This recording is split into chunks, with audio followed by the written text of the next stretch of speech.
The United States is expanding its opportunities to help Ukraine strike deeper into Russia. There is apparently a possibility of an incredibly $90 billion new weapons package, at least according to Zelensky, from the United States, on top of whatever Europe may do. We'll see where that's going to go, as peace seems more elusive than ever, and the possibility for expansion in the Russia-Ukraine war is a growing realistic possibility. Now then, we see that the United States is providing Ukraine with intelligence for missile strikes deeper inside of Russia. What do you make of that? Well, I think we have to go back to what you were just saying, that the administration was trying, or said it was trying, to get peace in Ukraine, but it never really, I think, understood the nature of the conflict or its complexities. And when they talked about peace, I think what they really meant was freezing the conflict for a certain period. And that was not really ever going to happen because it wasn't acceptable to either side. So I think they've now dropped that. But because they haven't come to a view to push forward to a more all-embracing peace, what they're ultimately, inevitably doing now is that they're drifting back into the failed policies of the past. And it's important to stress the failed policies of the past, which is constant escalation. We've had continuous escalation in terms of the war ever since it started in February 2022. We've had artillery, missiles, more missiles, aircraft, deep strikes into Russia. We're now talking about deeper strikes into Russia. Why do people think that that will work when everything else that has been tried up to now of that kind has failed? It's not going to force the Russians to the negotiating table. It is going to make them very angry. It is going to make them more determined to see this war through. And of course, it is very, very dangerous because it is now quite openly flouting their publicly expressed red lines. And, you talk about expanding and all these different categories, and then the F-16s was, I guess, the latest big one. A complete bust, didn't do anything at all, made no difference, not even on the tactical front, much less the course of the war. But now then we're seeing the possibility, at least it's being talked about, where Volodymyr Zelensky as President Trump, if he can have some Tomahawk missiles. The Vice President J.D. Vance was just asked about that a couple of days ago. Our simple message right now, the Russians are not gaining a lot. This war is terrible for their economy, and they have to ask themselves, how many more people are they willing to kill for very little military advantage? But would you be okay with them having Tomahawk missiles? It's something the president's going to make the final determination on. What the president is going to do is what's in the best interest of the United States of America. I'll let the president speak to it, but I know that we're having conversations this very minute about that issue. So what do you make about that? Now, first of all, I just want to show you here, Jennifer Kavanaugh, who's actually going to be on our show tomorrow, as a matter of fact, says that Russia's likely laughing off Trump's open door to Tomahawks because the United States, as she says in there, we don't have enough of them, and it's not something that would be conducive to bringing anything to peace.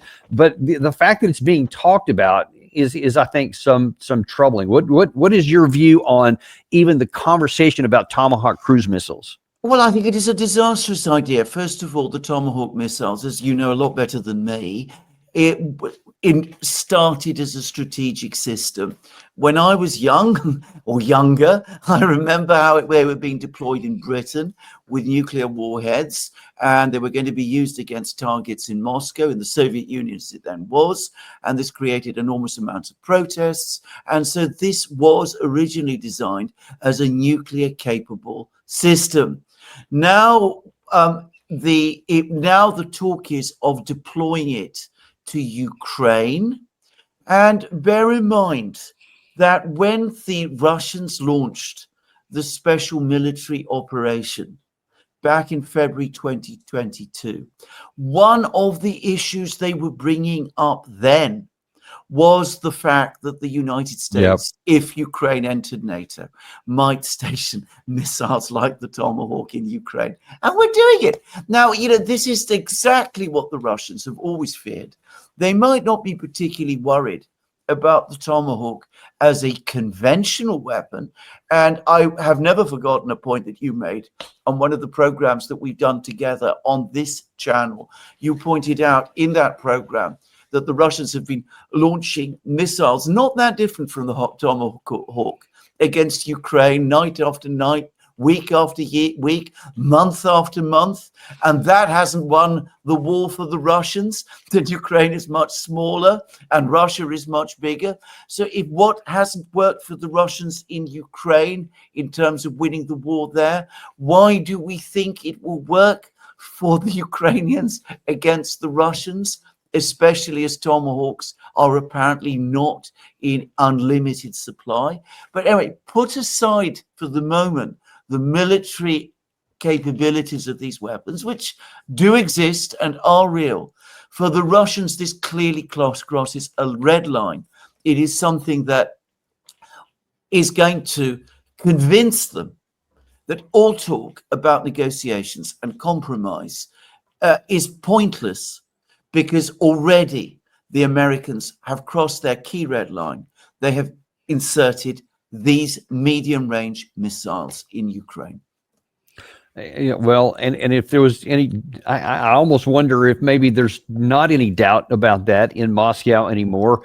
And you don't have to look too much further than earlier today in Denmark, in Copenhagen to be specific. There's a conference there where a lot of the European leaders, Volodymyr Zelensky and the Prime Minister of Denmark, were all sitting around talking not about how we can bring this war to a peaceful conclusion through diplomacy, but through more military means. And the Prime Minister kind of led off, really laying the foundation for where all this talk is going. I know that for some of you, the threat from Russia is very clear and very present. For others, it still seems further away. But none of us can no longer be naive. The war was never just about Ukraine. It is about Europe. All our nations, all our citizens, our values, and our freedom. And please just take one look at the history of our continent. From the expansion of the Russian Empire to Soviet tanks rolling across several borders during the Cold War, shattering hopes of freedom. And recent history tells us the exact same story. So why shouldn't it happen again? So let's delve into that, because she makes some pretty big charges there. First of all, she said the war has never just been about Russia and Ukraine. It's always been about all of us, our freedom, our territorial integrity, the whole continent. It's like this whole dam of this Red Army is being held back only by the little Ukraine right now. So we've got to help them. What do you say to that? Well, I mean, the thing that immediately struck me about those comments is that, of course, she talks about Europe, she talks about Ukraine, she talks about the Russian Empire and its aggression and all of that. But she never talks about Russian security and Russian security concerns. And unless and until that fact is addressed, we cannot have peace. Now, this isn't something that Europeans ever want to hear or ever want to understand. Russians are only ever a threat. They are never people who are entitled to guarantees for their own security. And this isn't a realistic view, and it's not going to lead to any outcome that is going to end the war. Because if you won't accept that the other side has a point of view and a right to a point of view, then you cannot ever have a realistic discussion with them. And that's why you drift into the whole extraordinary rhetoric, the Russian Empire, the Tsars, the Red Army crossing the borders. He never talks about European armies crossing into that's where I was going to go next, because she brought up history. So I'm like, okay, you brought it up. Let's talk about that, because I mean, in terms of who's invaded whom, West or East, I think that there's a lot more with, I don't know, a guy named Bonaparte and another guy named Hitler. I don't know if you're familiar with those guys. Certainly they are on the Russian side. So when we're talking about history, how does that play out both sides together? Well, I mean, the Russians don't apparently, I mean, their share of history. And of course, the Russians are part of European history. I mean, this is a key thing to understand. I mean, in the world wars, They were allies of the West in defeating aggression. They were allies of Britain in defeating Napoleon as well. They are absolutely a part of our history. The wars that the Russians were involved in were European wars in which the Russians themselves became involved and were drawn in. So, simplifying this, disregarding the complexities of European history, seeing us only as the victims and the Russians only as the threat, as she is doing, it is actually, I would say, it's a crime against history. It completely disregards the realities of the last 100 years. It ignores what actually happened in Europe in the 1930s and 1940s, and who was responsible for all of that, and the tens upon tens upon tens of millions of deaths that arose from that, and of which, of course, Russia bore a disproportionate proportion. And and if you have a really slanted view about history, and that forms the core of where you are now, then it stands to reason that your prescriptions for how to fix any current situation is also going to be flawed. And I think we see that in the very next thing she said, which she's talking about peace here, but see if your ears hear something different. Peace with Russia can only be achieved through strength. We have to strengthen Ukraine and weaken Russia with more sanctions. We have to be able to finance the armed forces in Ukraine. All of us have to deliver more weapons, more ammunition, and we have to do it faster. Nowhere it will make a greater impact for European security than at the front lines in Ukraine. You see literally everything she talks about there is nothing but more ammunition, more weapons. The only path to peace is through force, and we'll bring in sanctions, ammunition, weapon systems, longer range strikes, whatever we have to do. There is only one myopic view, and that is more war, and more war. How can we ever find peace in this environment? Exactly. I mean, that is not a call for peace. That is a call, exactly as you described, for more war. It is for a prolongation and escalation of the war. And some of the sanctions that are now being talked about, like confiscating Russian assets, seizing Russian ships or ships trading with Russia on the high seas, once upon a time, they would also have been classified as acts of war. On the topic of seizing Russian assets, the assets of the Russian central bank, about a year ago, there was actually an article in the Financial Times saying, please do not do this, because doing it blurs the boundary between war and peace. But that is what we seem to be determined to do. And it is beyond understanding that people cannot see this, especially given that we're talking about a war which we have failed to win for 3.5 years, and which we are not going to win, and which everybody seems to understand, at least at some level, that we're probably actually losing.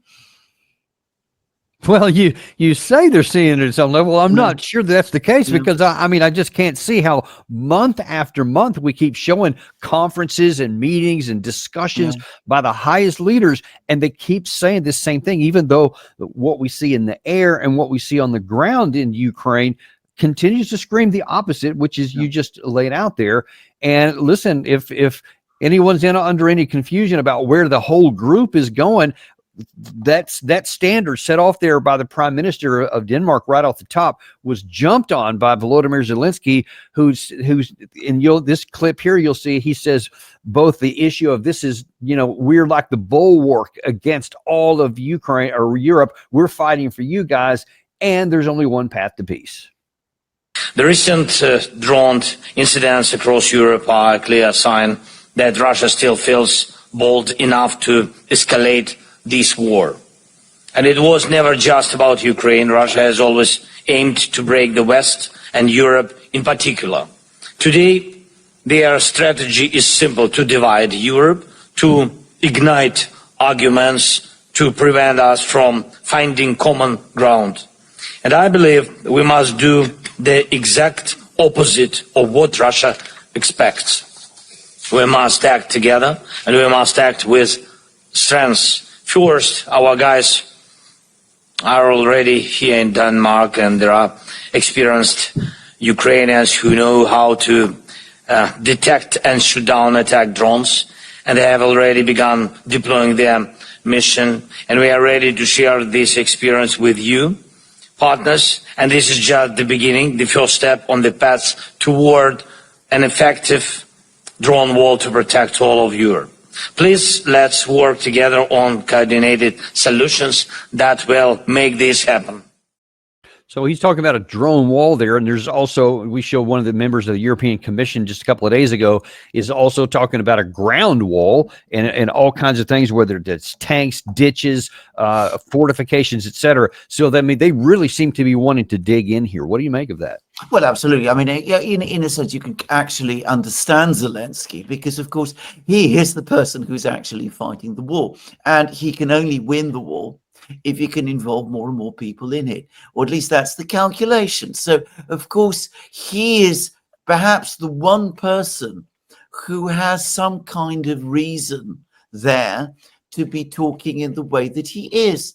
What is extraordinary is that the other European leaders don't seem to be able to see that and don't seem to understand that what is rational and in the interests of Vladimir Zelensky may not be rational and in the interests of the wider people of Europe, let alone perhaps, in fact, including perhaps Ukraine itself. But it's most strange that they can't get this point, that they accept always these talking points and these extreme ideas from Zelensky, rather than, as I said, look to their own actual national interests. Now, as I said, unless this changes, we're going to go on doing the same thing, providing more weapons, providing more money. We provided lots and lots and lots of money, but we're going to provide even more. We're going to cross more red lines and more legal red lines, like seizing assets and interfering with shipping and doing all of those things. And of course, in the meantime, it is not as if our economies in Europe were not already in very bad shape, which they are, but nobody is talking about that. Nobody at these meetings ever talks about that. Well, and we kind of talk about the groupthink and how so many European nations are doing what seems irrational. Not all of them are. As Viktor Orbán, who actually published a X post here, I think earlier today. Yeah, it was this morning, where he kind of takes issue with some of this. Gary, if you can pop that up there. He says, talking to Donald Tusk of Poland, he said, Russia is at war, Ukraine is at war, Hungary is not. I understand that you stand firmly on the side of Ukraine. Please understand that we stand firmly on the side of Hungary. Your question is who will win the Russia-Ukraine war? My question is how can we end the war, save tens of thousands of lives, and provide security for Hungarians? You seek to win a war you believe is yours. I want to ensure that peace prevails. So he seems to be, he is definitely laying down a marker and a consistent one that he is willing to say, I don't care what this groupthink does. This is not in our national interest, and I'm willing to stand up for it. Obviously, Robert Fico of Slovakia is right next to him on this. My question is to you, to what extent do you think other members of the European Union or the European members of NATO may privately agree with some of these things? And obviously, you're not talking about France and Germany and the UK. Obviously, they're the leaders of this other stuff now, Denmark and Finland, and some of these other new ones. But in terms of the rest of them, which side do you think they're really on? Because I don't hear much from the other most of the members. I think privately an awful lot of them believe that the leaders of the European Union, people in Brussels and in the major European states, have lost all reason over this and understand perfectly well that this is pulling the whole of Europe to disaster, and that they privately agree with Viktor Orbán. If I'm going to go further, I'm going to say something. I am pretty sure that privately a lot of them have been telling Orbán this. they're telling him, go on, say what you're saying. We may, in public, because we're all scared and we all know that things that they might do to us. We may not agree with you in public. We might criticize you in public, but privately we all agree with you. And in fact, I can tell you an absolute fact, an awful lot of that is going on. The trouble is that it is the hardliners who are very, very much in the ascendant in Europe, the Scandinavians, the Balts, people in Germany, though Germany itself is deeply divided about the war, but the political class in Germany is very strongly supportive of it. The same is true as France. Political class is supportive of the war. The wider population is not. In Britain, I think it's somewhere in between. Political class also committed to the war. The British population, perhaps not as extreme about it as they are in Scandinavia and in the Baltic states, but also more supportive of Ukraine than you will find elsewhere in Europe. So she's not talking, Frederiksen was not talking for everybody in Europe by any means. And Orban is not alone here. But in time, that may have an effect. In time, it might change things. But for the moment, it's the hardliners who remain in the ascendant. And certainly among those hardliners, they are probably also encouraging anyone who's going to give some vocal dissent to Orban. And the first in that line is Volodymyr Zelensky, who called out Orban today by name.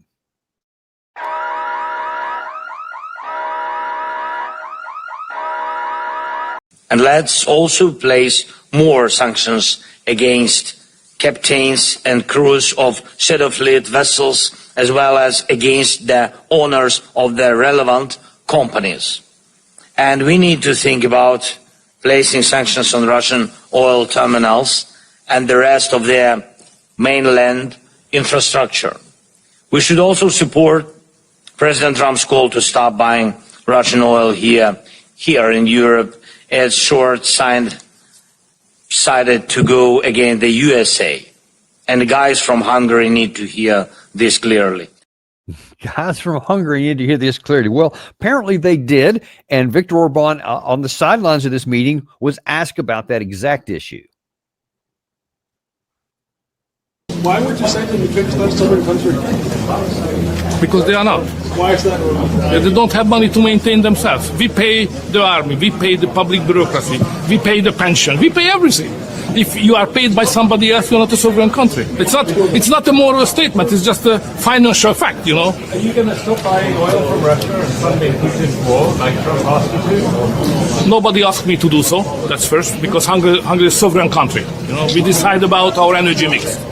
Second, we don't have any kind of any option. So we have some supplementary line from Croatia, which is minor, but we need a primary pipeline. And the only primary pipeline is Russia, because Hungary is a landlocked country. We don't have sea as you have. So it's a different situation. I can't change geography, whatever is the political request.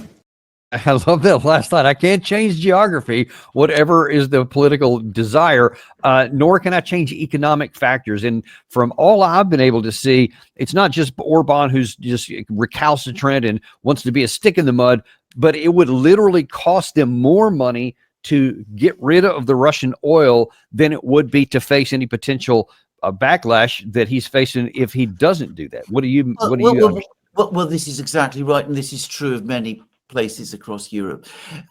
Orban is a realist. I mean, he has. I mean, you can take issue with him on many things, but on these geopolitical issues, on the political realities in Europe, on the situation in Ukraine, and what Zelensky is trying to get him to do, he is a realist. And as he says, he is a realist who looks after Hungary. Now, we should have people more like that in Europe. The problem in Europe is that the people who are very much in the ascendant are not realists. we've already spoken about how the economic situation in Europe is getting more and more difficult. The economic situation in Britain is very bad. In Germany, it is exceptionally bad. I was recently in touch with people there. But our leaders are not realists in the way that Orban is. They want to somehow change the realities through some kind of exercise of the will. I can remember very early on, at the time of just after the war began, when Germany was taking its first steps to stop importing natural gas through Russian pipelines. The German energy minister, Robert Habeck, who's been told by all kinds of people in Germany, industrialists, civil servants, people like this, do you understand that this is going to cost us this and that and the other, that we're going to see deindustrialization processes? And Robert Habeck's invariable answer to all those points was, those are Putin talking points. That's how he always closed down the discussion. By the way, he's now left German politics, and I believe he is in Denmark. Just saying. Meanwhile, the wreckage of all the economic decisions are still being felt by those very industrial outputs in Germany, and apparently very many others as well. It's not Zelensky. I mean, you can kind of understand why he's saying this stuff, because he wants to push back on this, and probably is a mouthpiece for some of the hardliners throughout Europe. They're probably encouraging him to do that. But one of the other people that are encouraging him is Donald Tusk of Poland. Now, the impression that the nonverbals when Viktor Orbán talks, pretty strong. He's very self-confident, very knowledgeable, nearly every interview you see. Now, as we listen to the words of Donald Tusk here, also look at the nonverbals and kind of tell me what you see. The question is about Viktor Orban and the war. Viktor Orban believes there is no war. I believe there is a war. The real question isn't whether there is a war or not. The real question is who is on whose side in this war. Because war is black and white. When there is a war, like the war between Russia and Ukraine, the question is whose side you are on. And we know whose side Poland is on, we know whose side NATO, Europe is on, and unfortunately, we probably know whose side Viktor Orban is on.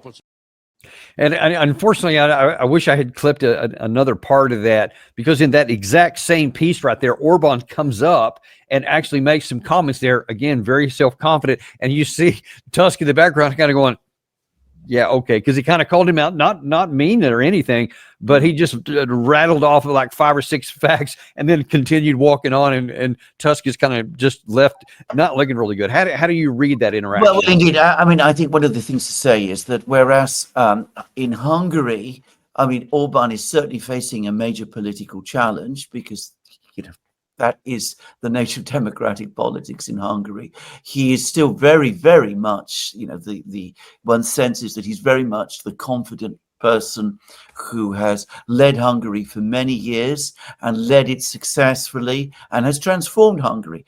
In Donald Tusk's case, he is very, very nervous because his government is visibly failing. It is failing in Poland.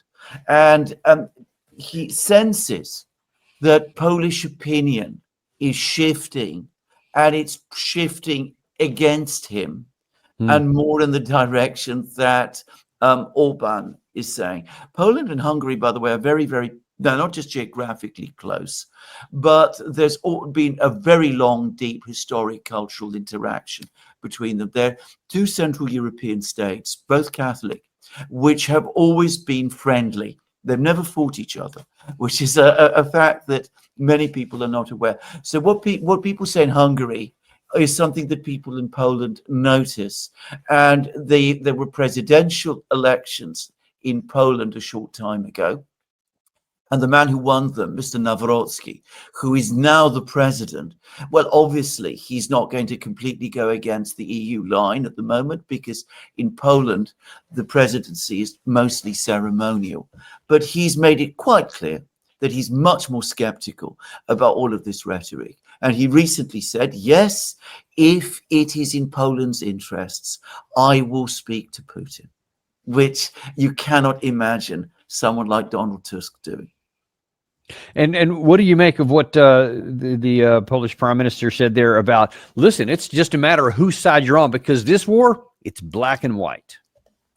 Well, I mean, you always have people always say this about wars. I mean, this is not just black and white in terms of how Tusk sees it, but of course he sees it in the way that Frederiksen in Denmark sees it, as a Europe-Russia war, a conflict between the Europeans and the Russians. And therefore, if you're not on our side, because what he means is it's a black and white war, but it's our side, then you are on the other side. It's either us or them.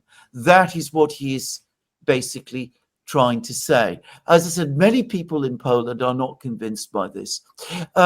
As for it being black and white, well, it isn't. I mean, this isn't perhaps the time to go into the whole history of this war, but I mean, there's been a very, very long lead up to it, one that goes back many decades. And the Russians absolutely have grievances. You may argue that launching the special military operation, starting the war, was the wrong way to do things. But you can't just say that it is black and white. Yeah, and as I've often said, there aren't good guys and bad guys in this war. There's just these guys and those guys. They each have their own view. They each have their own interpretation. They own their own history. And this thing is being fought here. So everybody has to look at their national interest and assess for what is going to make the best chance for peace and the best chance for their country. And I think that these whole black and white dichotomies are incredibly unhelpful and mask all of the genuine, not just gray areas, but just undercurrents and changing currents and things that you just can't view it like that and have any kind of a good outcome. So I think it's really unhelpful. I want to see where we're going from here. So it's one thing for rhetoric. It's one thing for a lot of statements. And, you know, there's been so many of these kinds of things, like the conference going on in Copenhagen today. There was just one for, I guess, earlier this week in Warsaw. So a lot of talk. But the problem is there's also some actions going on here. And I'm concerned about the risk of escalation, whether intentional or otherwise, and kind of just wonder what your thoughts are on that, because we've got everything from here. France recently has boarded tankers of a suspected shadow fleet for the Russians. As you said, I think earlier in this show here, at one time or another, that was considered a potential act of war and of piracy. But we don't seem to be having a problem with it. Let's take a look at that one first. What do you think of this issue with France has detained a Russian ship? Well, and Macron has gone beyond that now. He says that this is something we should do regularly in order to disrupt Russia's oil and is there any authorization in international law to allow France or any other country to do that? No, we are not. I mean, this is the extraordinary thing. We are not actually at war with Russia, and this is a historic act of war. Now, if I could just give a historical example, I don't remember every detail of this history, but Britain used to intercept and seize merchant ships that used to trade with Napoleonic France during the Napoleonic Wars. And amongst them, they seized American ships, American merchant ships. And the United States government at that time was very, very angry about it. And it criticized Britain consistently. And it was one of the things that soured the relationship between Britain and the United States leading up to the War of 1812. Now, I'm not saying it was the only thing, but it was one of the things. Now, the thing to say about this is Britain, of course, did that when it was at war with France. We are doing this at a time when we say we're at war with the Russians, and then when it suits us, we say that we are not at war with the Russians.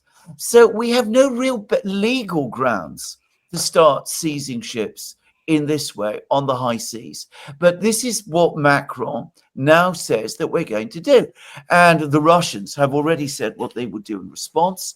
They've already talked about setting up a convoy system, using their fleet to defend their merchant ships. One can very easily see how all of this could escalate into clashes on the high seas between their navy and our navies, and how this could quite easily escalate out of control. And of course, there are third parties, because those ships are traveling to other countries, to India, which has a navy, to China, which has also got a navy. So, you know, I could very easily see how this thing could completely spiral out of control. And the frightening thing is that there aren't people in Europe who are pushing back and talking about this, saying, really, have you thought this through? Do you understand what this means? Do you understand what you are proposing?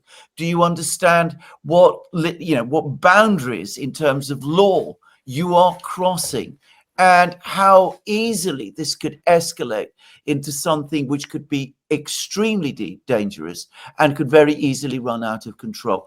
You got something like that with the proposals to shoot down Russian aircraft if they crossed into European airspace, which again seems like an incredibly provocative and escalatory thing to say, apparently to shoot down Russian aircraft without warning.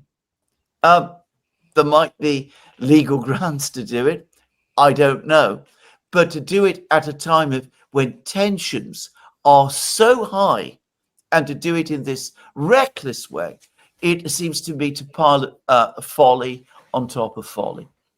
Now, one of the other areas of potential escalation that has increased here of late is a lot of the claims in a number of different countries, to include Denmark, to include Estonia, that there have been all kinds of drone activity from the Russians. Is what it's either being implied or outright accused, is that the Russians are testing NATO air defenses. MiGs are flying over NATO territory, all this. And now then there's talk about we should shoot them down. What do you make of all this, this increased activity and claims from the Europeans? You see, it is also very nebulous and difficult to understand. It all started with those drones, which, by the way, undoubtedly, indisputably Russian drones. I mean, when I saw them, I immediately recognized them as Russian drones, that they drifted into Polish airspace. They were clearly decoy drones. There might have been a malfunction. There might have been all kinds of things. They might have been propelled there by the wind. I'm not an expert in these things. The Russians said, let's sit down and talk about it and discuss what happened and find out what happened. Of course, we didn't do it. We then started this whole narrative about the Russians testing NATO defenses. Nobody explains to me why the Russians, who have their hands full with Ukraine, would at this point in time be testing NATO defenses. Testing them to do what exactly? To march on Warsaw? They haven't got to Kiev yet. So, I mean, what is the logic and the rationale of all of this? So again, I get the sense that a number of incidents which might have explanations, which might not be sinister, are being in an atmosphere of tension and hysteria, being talked out of all proportion, built up into something really threatening in order to enable incredibly disproportionate reactions from us, which are only going to cause the tensions to spike up much, much, much further. And unfortunately, that's not the end of it either. I mean, you've got, I showed you that comment that Zelensky had asked for Tomahawks earlier. Russia says that they warn against the Tomahawks. They say don't do that, or there were going to be appropriate countermeasures. Putin apparently was all over that. You've had Zelensky now claiming that, I've only seen this from some sources, but he is claiming that he's got a $90 billion arms package in the works with the Trump administration right now, about not that they would give it, but that they would sell it and that the NATO countries would pay for it, which would represent an extraordinary escalation. Even the last time that the U.S. President Biden, his last package, it was $61 billion. Yeah. And now allegedly there's $90 billion. Now, where that would come from, I don't know over what period of time, but nevertheless, that's what seems to be on their mind. And then you have these issues here that things have been happening on the European side of the line of contact. Now, I'm going to show you something that Friedrich Merz of Germany said just a few days ago about some warnings about what he claims the Russians are doing beyond the front lines. Drone flights, espionage, the Tiergarten murder, massive threats to individual public figures, not only in Germany but also in many other European countries. Acts of sabotage on a daily basis. Attempts to paralyze data centers. Cyber attacks. I suspect that here in the room, probably every second person has already been affected by how their data networks and infrastructure have been attacked. We are not at war, but we are no longer at peace, and we must be clear about this if we want to meet the challenges we are now facing. We're not at war, but we're no longer at peace. And he lists all these things. Now, I can't independently validate that all those things he claimed that the Russians are doing are valid, but I can see why they might. But what's problematic in that to me is that there's no connection being made in the European side of all these actions where they are openly helping the Ukrainian people with ammunition, weapons, long-range fires, etc., and intelligence to kill Russians. And what? They think that nothing's ever going to happen? I mean, why is that connection never made? Well, that's an excellent point, because I mean, here we're talking about long-range missile strikes deep inside Russia, talking about supplying Ukrainians with missiles that can reach Moscow. Zelensky has talked about decapitation strikes on Russian leaders. And of course, we've had talk about attacks on Russian oil refineries and things of that kind. So we can do these things. We can supply Ukraine with all these missiles and the intelligence and encourage them to do those things. But if that results in blowback, which affects us, well, that is something that is just completely unexpected to us, and which we then get shocked and alarmed about. Now, all of the things that Friedrich Merz described might be true, but are they really comparable to launching missiles against into another country? I mean, again, there is an imbalance in terms of what we are doing to the Russians and what they supposedly are doing to us. The danger is that the more we escalate, and it was the response to every Russian move, real or imagined, is to demand further escalation, the more the Russians might feel that they have no choice but to escalate in return. And then, of course, we're going to be in a very, very bad place indeed.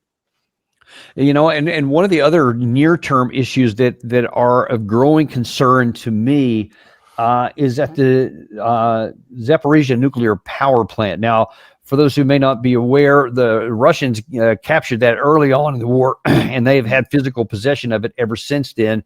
But now then we have some claims that Zelensky has been making that the Russians are shelling it, and they're risking a potential nuclear meltdown inside of the of Ukraine, or actually in Russian-controlled territory here. But you see there that more than a week after Russia said the Zaporizhzhia nuclear power plant lost external power because of shelling, the situation at Europe's largest nuclear power plant is now critical. While there is no immediate danger as long as the generators keep working, it is clearly not a sustainable situation in terms of nuclear safety, said Rafael Mauro Grossi, Director General of the IAEA. So this is a big problem here. Now, the dueling narratives between Russia and Ukraine are really, really different. So now, given that I just said the Russians are in possession of the ZNPP and have been from the outset, here is a one shot to put together of what Zelensky is claiming and what Dmitry Peskov responds. It is the Russians, through their attacks, who are preventing repairs to the power lines to the plant and the restoration of basic safety. This is a threat to everyone. No terrorist in the world has ever dared to do with a nuclear power plant what Russia is doing now. It is right that the world should not remain silent. I held a meeting with the military and the Ministry of Energy. I instructed the government, the Ministry of Energy together with the Ministry of Foreign Affairs, to draw maximum global attention to this situation. The Zaporizhzhia nuclear plant is under our control, which is why the Russian side is ensuring safety of this plant. As you can understand, it is, to say the least, silly to accuse Russia of bombing a station that Russia is controlling. I mean, I mean, that seems kind of logical to me, but you see the veracity with which Zelensky is claiming that the Russians are, I don't know, bombing themselves on a nuclear power plant. What do you make of this? Well, I mean, I find that completely irrational and impossible to understand. Why would the Russians want to bomb their own power plant, which they control, in order to contaminate, presumably, territory that they also control? I mean, it seems to me illogical. Clearly, something is very, very badly wrong. But again, instead of taking diplomatic action, instead of talking to the Russians, instead of talking to the Ukrainians, instead of sending our own people in Europe to find out what's happening, because this is the biggest nuclear power plant in Europe, by the way. And if there is a major nuclear accident in it, it could affect all of Europe, or at least all of Eastern and Central Europe. Instead of doing that, we always act as if anything that Zelensky says about it must be true. And of course, we then support what he demands, which is that the Zaporozhye nuclear power plant be handed back to him, which of course the Russians are not going to do at this stage of the war. So it seems to me that, we need to talk to both sides, and we need to send our own people to find out what is there. And we need to also speak to Rafael Grossi of the IAEA, whose people actually are there. And for the moment, at least, and I have to say this, Grossi seems to think that the situation is not quite as critical as Zelensky is implying. And the Russians are supposedly creating a power line to this power station, basically to keep the electricity going. But anyway, it's a frightening situation, and it's very consistent with the very frightening situation that we've seen and discussed in this program overall. People are losing touch with reality right across Europe. They don't understand what a very, very dangerous game we're playing. Well, and let me just ask you that just point blank, just especially in light of all the foregoing, all the things we're talking about here, whether it's the Europe wanted to be on a rearm program, or Mark Rutte previously talking about we have to be ready to fight Russia in 3, 5, or 7 years. Russia building up its forces now that they're apparently going to be at 1.5 million active troops by the end of this year, because they have the largest in 9 years recruitment class, or conscription class rather. So you see both sides, they just seem to be, one's getting ready for war, one's threatening the other, one's perceiving a threat, and things just keep on moving up. Are you worried that we might actually expand this war beyond the confines of the Ukraine borders? I think it is impossible not to be worried, because when we hear the kind of rhetoric that we've heard on this program, anybody who is not worried about it and who is not aware of the situation in Ukraine and the fighting that's already going on there, and of all of the threats and counter threats that are being made, anybody who's not worried in light of all of that, I think is being disastrously and dangerously complacent. I still believe that at the end of the day, the ultimate disaster of an all-out war will be avoided. And the reason I think that is because such a war would be so catastrophic for all concerned that I think everybody in the end will step back. And I'm going to say something else. If we're talking about the general mood amongst the people of Europe, the most interesting thing is, despite this rhetoric that they are hearing every day, morning, noon, and night, they still are unconvinced and don't want war, and prefer that their leaders follow a policy of peace. Every election that's happened in every big European country, Germany, Italy, France, Britain, you can see Romania, you could see this, and gradually, steadily, the forces that call for peace are growing stronger. Well, I hope that version works out, because I also have this unpleasant memory of things that I've read about in the preliminary to World War I, where people were saying the exact same thing, that nobody wants a continental war, nobody wants all this stuff, it would be dumb. And yet you see that bad decisions and bad leaders can sometimes do the unthinkable, so which keeps me from being too confident. I hope you're right, though. I'm afraid you made a very, very good point. And there's a lot about the situation in Europe today, which is frighteningly similar of the situation before the First World War, and of the disastrously bad and incompetent decisions that were made then. And I have to say, the leaders of that time in Europe actually look an awful lot more competent, than the leaders we have today. Oh, that's frightening. Yeah. Listen, in the last few minutes we have here, I wonder if you can just give us any kind of an update. I saw this morning in Manchester, there was an attack on a Jewish synagogue, and in the current environment with Muslims and not even just in Europe, UK, but with Muslims and the Jewish situation and the things that are going on in the Middle East with the Gaza Strip and all that.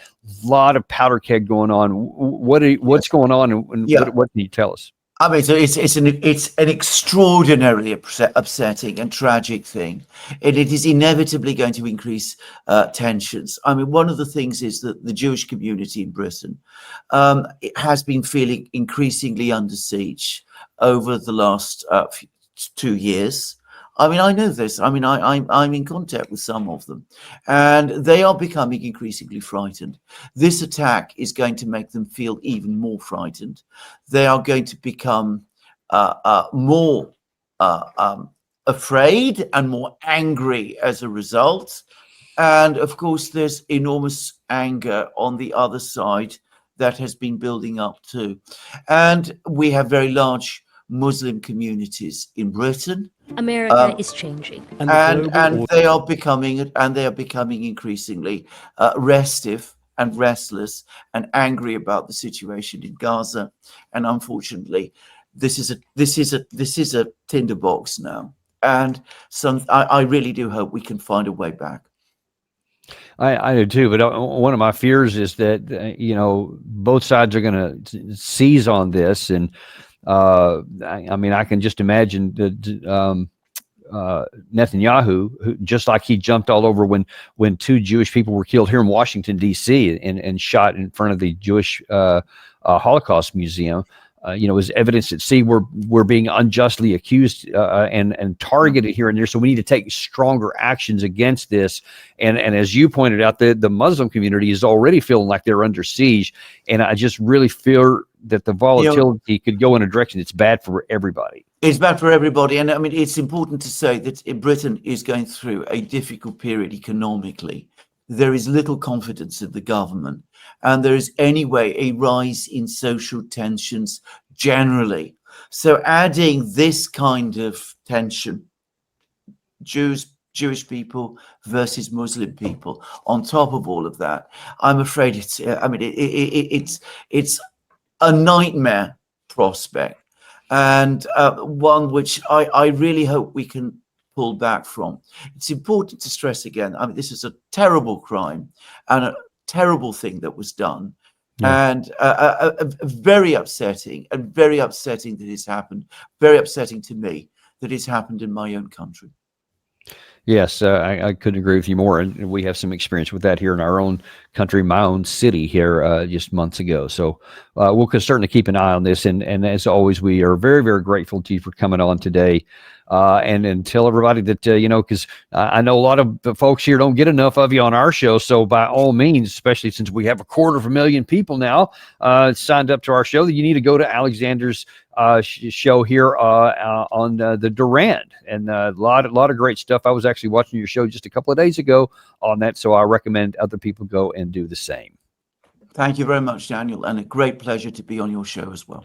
Always the same here. Look forward to having you next time. And just one final thank you to you folks. And we did just this morning. We eclipsed 250,000 subscribers to the channel, and we owe it all to you. One of the big reasons is because what we always often ask you to do is to share this channel with the people on our podcast that we have, or on our Substack, etc. And you've been doing it, and we are really, really grateful for all that you've been doing. And we hope to continue to provide unintimidated and uncompromised information, because we know that's what you want and deserve. Thank you very much, folks, and we'll see you on the next episode of Daniel Davis Deep Dive.